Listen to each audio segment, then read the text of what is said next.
Hi everyone, आप सबका मेरी नई वीडियो पे स्वागत है।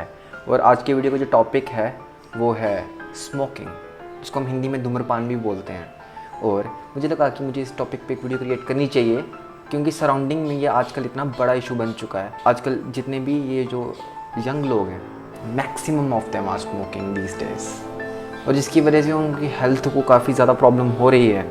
Even though not only young, मैंने 13, 14, 15, 16, 17 साल तक के बच्चों को स्मोक करते हुए देखा है, जो कि एक बहुत बड़ा इशू है, जो मुझे लगता है कि हमें डिस्कस करना चाहिए और हमें इस चीज़ का ध्यान रखना चाहिए कि ताकि इस एज के बच्चे इन सब चीज़ों में ना आएँ, क्योंकि ये हमारी बॉडी को बहुत ज़्यादा नुकसान पहुंचाते हैं। और ये वीडियो एक्चुअली 3 पर्पज सर्व करती है। जो फर्स्ट है, I want to motivate all the people who have been smoking to quit, so that उनको अंडरस्टैंडिंग हो कि क्यों, कि किस प्रकार से ये जो प्रैक्टिस है वो उनको बहुत ज़्यादा नुकसान पहुंचा रही है। दूसरा पर्पस, ये जो जितनी भी यंग जनरेशन है, जो अबाउट 14 to 18 साल के जो बच्चे हैं, जो टीनेजर्स, इस प्रैक्टिस की तरफ अट्रैक्ट हो रहे हैं कुछ रीज़न की वजह से, जो कि मैं डिस्कस करूँगा वीडियो में, वो ध्यान रखें कि वो इस तरफ ना जाएँ। और तीसरा जो पर्पस है वो उन लोगों के लिए जो लोग बिल्कुल स्मोक नहीं करते और जानते हैं कि स्मोक करेंगे भी नहीं। ठीक है, अब आप सोचेंगे कि आपके लिए किस तरीके से वीडियो, तो एक तो आप अंडरस्टैंड करोगे कि how does smoking affects us, हमारी बॉडी को कैसे इफेक्ट करती है। और दूसरा एक सोशल इशू भी है, वो है पब्लिक स्मोकिंग का। उसको भी आजकल लोग काफ़ी ज़्यादा कम डिस्कस करते हैं। और आपके साथ भी होता होगा ना कि आप सुबह सुबह अच्छे से तैयार होकर स्कूल की तरफ जा रहे हो या कॉलेज में, ठीक है, सडनली आप बस में बैठे और आप सांस नहीं ले पा रहे क्योंकि कोई रैंडम इंसान आपके साइड पे स्मोक कर रहा है। और ऐसा नहीं है कि आपके साइड पे बैठा हो, अगर बस में किसी पोजीशन पे बैठा हो, वो धुआं पूरी बस में भर जाता है एट दी एंड। और वो सिर्फ आपके लिए इनकन्वीनियंट ही नहीं है, आपको वो उतना ही नुकसान पहुंचाता है जितना वो किसी एक स्मोकर को पहुंचाता है। ठीक है, और हाँ, इस वीडियो को स्टार्ट करने से पहले मैं आपसे एक चीज़ कहना चाहता हूँ कि अगर आपको मेरा कंटेंट अच्छा लगता है और आप मेरी वीडियोस देख रहे हो, तो प्लीज़ इस वीडियो को लाइक करो और चैनल को सब्सक्राइब करो और शेयर करो इस वीडियो को।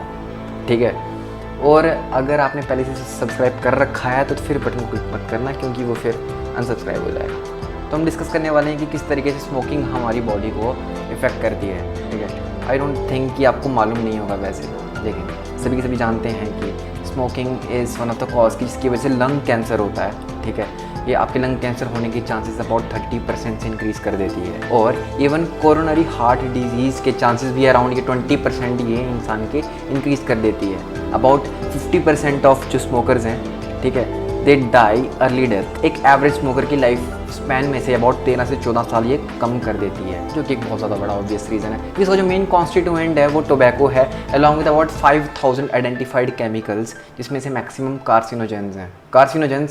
कार्सिनोजेंस ऐसे केमिकल्स होते हैं जिनकी वजह से कैंसर होता हो। ठीक है, और इस सिगरेट के अंदर ना बहुत सारे होते हैं, जैसे कि एक्रोलीन हो गया और फॉर्मेल्डिहाइड हो गया, और काफ़ी सारे ऐसे केमिकल्स जो कि आपके कैंसर होने के चांसेस बढ़ा देते हैं। यार एक भी काफ़ी होता है, इसमें तो कितने सारे हैं, अबाउट 5000 तो टॉक्सिक हैं। ये सभी के सभी जो लोग स्मोक करते हैं, they keep on doing that. I guess इसके पीछे जो रीज़न है, जो मुझे लगता है, वो ये है कि there is a difference between knowing and understanding. They know that these things cause cancer, but they don't understand actually. उसको वो प्रॉपरली समझते नहीं हैं। आई गेस जिसने समझना शुरू कर दिया वो छोड़ देंगे। तो अब बात करें, और भी कितने सारे इफेक्ट हैं जो इसकी वजह से होते हैं, जैसे कि अर्ली एजिंग, इंसान समय से पहले बूढ़ा हो जाता है, और भी काफ़ी सारी ऐसी बीमारियाँ जो इंसान को घेर लेती हैं if is an habit smoker. तो चलो फिर उसके बाद हम डिस्कस करते हैं कि किस तरीके से ये इतना एडिक्टिव होता है, किस रीज़न की वजह से ये इतना एडिक्टिव होता है कि लोग उसको छोड़ नहीं पाते। देखो, यहाँ पे एडिक्शन का कोई भी टॉपिक आता है ना, जहाँ मैं डिस्कस करना हूँ एडिक्शन, तो वहाँ पे सिर्फ एक चीज़ रिस्पॉन्सिबल होती है, मैक्सिमम जो आपने सुनी होगी बहुत बार डिस्कवरी चैनल पे, वो तो डाइपोमिन। डाइपोमिन एक ऐसा केमिकल होता है जिसको हम फील गुड केमिकल भी बोलते हैं। That is the very much main cause behind the addiction of almost anything. तो जब भी हम स्मोक को इनहेल करते हैं, ठीक है, तो वो स्मोक के अंदर एक एक्टिव अल्कोलॉइड कंपोनेंट होता है जिसको हम बोलते हैं निकोटिन, और वो निकोटिन हमारी ब्लड स्ट्रीम में मिक्स हो जाता है और हमारे ब्रेन में एक ऐसा केमिकल रिएक्शन होता है जिसकी वजह से वो वाला हार्मोन रिलीज होता है, जिसकी वजह से जो स्मोकर्स होते हैं उनको थोड़ी देर के लिए काफ़ी अच्छा फील होता है। ठीक है, और वो सेम उसी फीलिंग को लेने के लिए बार बार स्मोक करते हैं और उस प्रैक्टिस पे डिपेंडेंट हो जाते हैं, जिसकी वजह से वो उनकी एडिक्शन बन जाता है और उनके लिए छोड़ना मुश्किल हो जाता है। और मैक्सिमम रीजंस वो क्या देते हैं कि they want to feel free of stress, but actually research से पता चला है कि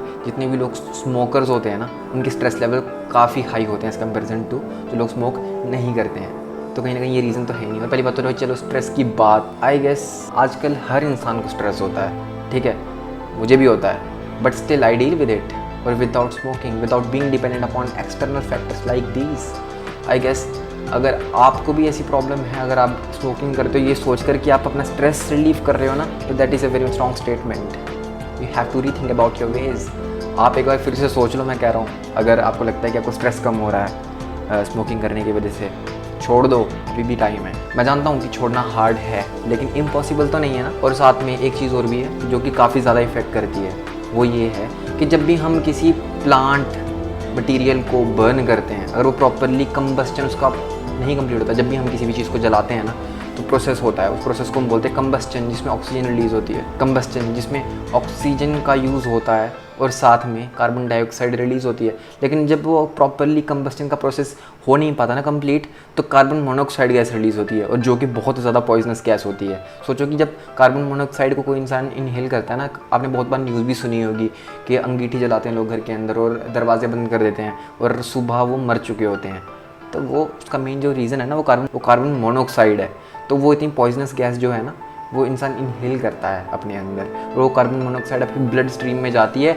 हेमोग्लोबिन है एक ऐसा सेल जो कि आपकी बॉडी में ऑक्सीजन कैरी करता है, उसके साथ बाइंड कर जाती है और उसकी ऑक्सीजन कैरिंग कैपेबिलिटी को कम करती है। ओवरऑल आपकी ब्लड स्ट्रीम में ऑक्सीजन की कमी हो जाती है, जिसकी वजह से शॉर्ट ब्रेथ की प्रॉब्लम भी आती है। और साथ में जो सिगरेट रहती है ना, उसके अंदर जो एलिमेंट्स रहते हैं कुछ ऐसे जो आपके डीएनए स्ट्रक्चर को डैमेज करते हैं। देखो, एक नॉर्मल इंसान की बॉडी के अंदर डीएनए स्ट्रक्चर डैमेज होता रहता है due to lot of reason, due to ultraviolet radiation. लेकिन एक नॉर्मल ह्यूमन बॉडी के अंदर ऐसे मैकेनिज्म होते हैं जो कि उस डीएनए स्ट्रक्चर के जो डिस्ट्रक्शन रहता है, उसमें डैमेज रहता है, उसको फिक्स कर देते हैं। लेकिन एक स्मोकर की बॉडी के अंदर वो चीज़ें वीक हो चुकी होती हैं। उसका जो वो मैकेनिज्म रहता है ना चीज़ों को फिक्स करने का, डीएनए फिक्स करने का जो मैकेनिज्म रहता है, वो वीक हो चुका होता है, जिसकी वजह से म्यूटेशंस होती हैं। उन म्यूटेशंस की वजह से कैंसर जैसी प्रॉब्लम होती है। ठीक है, अबाउट 30% चांसेस ज़्यादा होते हैं। ये हमारी बॉडी पे इफेक्ट क्या करती है। अब हम बात करते हैं कि लोग जाते क्यों हैं इस तरफ। ठीक है, तो मैक्सिमम जो जाते हैं वो वही लोग होते हैं जो काफ़ी अर्लियर एज में होते हैं। सबसे पहली बात, हमारे सोसाइटी में एक ऐसी इमेज क्रिएट की गई है कि जो इंसान स्मोक करता है, he is a rebellious person और adventurous person. I just don't think कि ऐसा स्टीरियोटाइप कोई बिलीव भी कैसे कर सकता है, मुझे मालूम नहीं। लेकिन उनको लगता है कि they are just cool, very much cool, rebellious person, और लाइफ में काफ़ी ज़्यादा ऐसे राउडी टाइप के लोग हैं। तो जिसकी वजह से बच्चे काफ़ी ज़्यादा अट्रैक्ट होते हैं इस चीज़ की तरफ। 14 या 15 साल के बच्चे, मुझे आज भी याद है कि जब मैं मेरठ में रहता था तो मैं एक आर्केड जगह थी, वहाँ पे एक आर्केड था।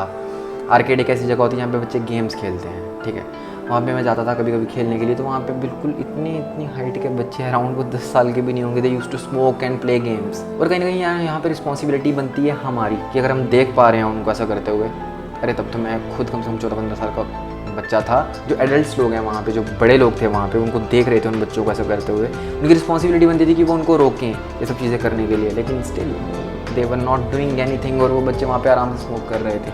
और वही सिर्फ एक जगह नहीं है, आपने भी बहुत बार देखा होगा बच्चों को स्मोक करते हुए। That is a problem that needs to be discuss. चीज़ों को अगर हम अभी से रोकें तो बच्चे इन सब चीज़ों में नहीं पड़ेंगे और उनकी लाइफ हेल्दी होगी, और वो अपनी लाइफ में ऐसी चीज़ें कर सकेंगे जिससे उनकी लाइफ में कंस्ट्रक्टिवनेस आए, ना कि डिस्ट्रक्टिवनेस। अब हमारे पास जो फाइनल पॉइंट आता है जिसके बारे में मैं डिस्कस करना चाहता हूँ, वो ये है public smoking. Public smoking is also a very much great issue, जिसकी वजह से मैं तो बहुत ज़्यादा परेशान हूँ। बहुत बार मैं अपने कॉलेज के लिए निकलता हूँ और मैं बस में बैठता हूँ और वहाँ पे लोग स्मोक कर रहे होते हैं, और जिसकी वजह से मुझे काफ़ी प्रॉब्लम आती है, कितना सफोकेशन होता है, अगर आपने एक्सपीरियंस किया होगा तो। और कहीं ना कहीं हम पता नहीं क्यों टॉलरेट करते हैं पब्लिक स्मोकिंग को। मुझे लगता है कि हम ऐसा नहीं करना चाहिए। We must not tolerate public smoking, क्योंकि ये हमारी बॉडी को रियली में बहुत ज़्यादा नुकसान पहुंचाता है। इस प्रोसेस को हम बोलते हैं पैसिव स्मोकिंग। पैसिव स्मोकिंग मतलब कि आप एक्टिवली नहीं इनहेल कर रहे, लेकिन कोई इंसान और स्मोक कर रहा है, जिसकी वजह से वो स्मोक आपकी बॉडी के अंदर जा रहा है। ठीक है, और आपको वो उतना ही नुकसान पहुँचा रहा है जितना वो किसी और को नुकसान पहुँचाता है। और किसी सिगरेट के अंदर दो तरह के स्मोक्स होते हैं। एक स्मोक जो नेचुरली जो स्मोक रिलीज होता है और एक स्मोक होता है जो अनबर्न्ड स्मोक होता है, जो प्रॉपर्ली कंबस्टन नहीं हुआ होता, उसकी वजह से कार्बन मोनोऑक्साइड जो रिलीज होती है वो काफ़ी ज़्यादा टॉक्सिक होती है एज़ कम्पेरिजन टू जो नॉर्मल स्मोक होता है। तो इसीलिए मुझे लगता है कि हमें इस चीज़ के लिए क्वेश्चन करना चाहिए लोगों को कि why you are smoking here. और अगर आप उन लोगों में से हो जो छोड़ नहीं सकते तो प्लीज़ इस चीज़ का ध्यान रखो। ऐसी जगह स्मोक करो जाके यहाँ पे और लोग नहीं हैं। Don't smoke in public places, ताकि और लोगों को, अगर आप अपने आप को नुकसान पहुँचा रहे हो तो दूसरे लोगों को इसके लिए क्यों पे करना पड़े यार। तो आई होप कि ये जो मैंने छोटी सी वीडियो क्रिएट करी है एक ऐसे इशू के ऊपर जो मुझे लगा कि मुझे डिस्कस करना चाहिए, आपको पसंद आई हो। अगर आपको पसंद आई है तो प्लीज़ इस वीडियो को शेयर करो ताकि ज़्यादा से ज़्यादा लोग देखें, अवेयर हों और सोचें एक बार कि क्यों हम स्मोक कर रहे हैं और क्यों हम इतना बड़ा इम्पैक्ट डाल रहे हैं अपनी खुद की हेल्थ के ऊपर, अलॉन्ग विद द पर्सन्स जो हमारे सराउंडिंग में रहते हैं, स्पेशली जो लोग फैमिली का पार्ट है स्मोक करते हैं, उनकी फैमिली को वो कितना ज़्यादा नुकसान पहुंचा रहे हैं। और with this word I am saying good bye.